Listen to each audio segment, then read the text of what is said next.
Bright India news, हर जुर्म का पर्दाफाश। देश ने माननीय प्रधानमंत्री जी को व्यापारियों ने चुना है और प्रधानमंत्री जी काम कर रहे हैं। देश में उनके संग व्यापार मंडल पहले भी था, आज भी है, आज भी रहेगा।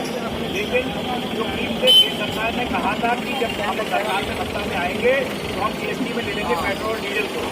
अगर वो पेट्रोल डीजल को जीएसटी की दरों में ले आते हैं तो ऑटोमेटिकली जो है कम हो जाएगी। भाई कोविड-19 में बीमारी जो आई, केंद्र सरकार ने जो उस पर काम किया उसका व्यापारी वर्ग ने पूरी प्रशंसा की, कंधे से कंधा मिलाकर सहयोग दिया।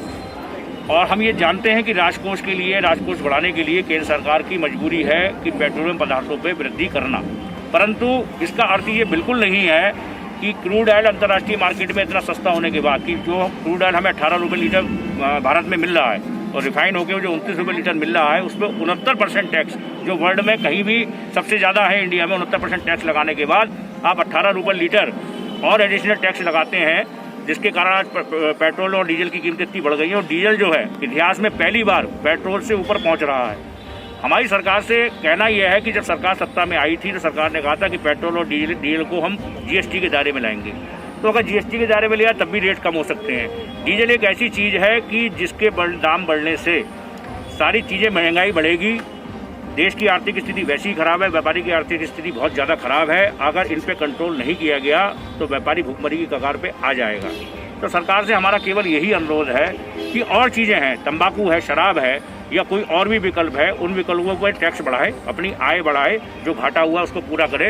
लेकिन डीजल की वृद्धि पे, पेट्रोल तो एक बार को फिर भी जनता झेल सकती है कि हम नहीं चलेंगे कार से, नहीं चलेंगे स्कूटर मोटरसाइकिल से, लेकिन हमारे ट्रक या हमारी जो कमर्शियल गाड़ियां हैं वो डीजल के बगैर नहीं चल सकती। तो डीजल की वृद्धि को तुरंत रूप से वापस लेना चाहिए। सरकार ने बड़े बड़े पोस्टर लगाए थे जब सरकारी सत्ता में आई थी कि जब मोदी सरकार आएगी तो 30 रुपये लीटर डीजल और पेट्रोल बिकेगा।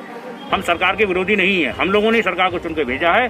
सरकार ने मन की बात बहुत की, माननीय प्रधानमंत्री जी ने मन की बात बहुत की। अब जनता की मन की बात सुनने का समय है। सरकार के नुमाइंदों को आगे आना चाहिए और स्थिति स्पष्ट करनी चाहिए कि इतनी बेतहाशा वृद्धि क्यों है और वृद्धि कब तक रहेगी। कम से कम स्थिति तो स्पष्ट करे सरकार कि ताकि हम लोग जो है अपने रोजगार के प्रति सजग हो सके।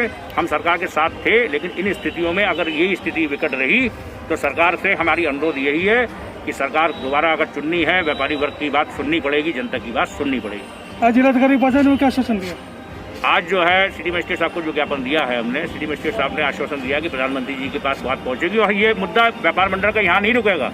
अब आज के बाद 1 या 2 दिन में हम केंद्रीय मंत्री के पास भी ज्ञापन पहुंचाएंगे और अपनी आवाज़ को माननीय मुख्यमंत्री तक भी पहुंचाने का प्रयास करेंगे।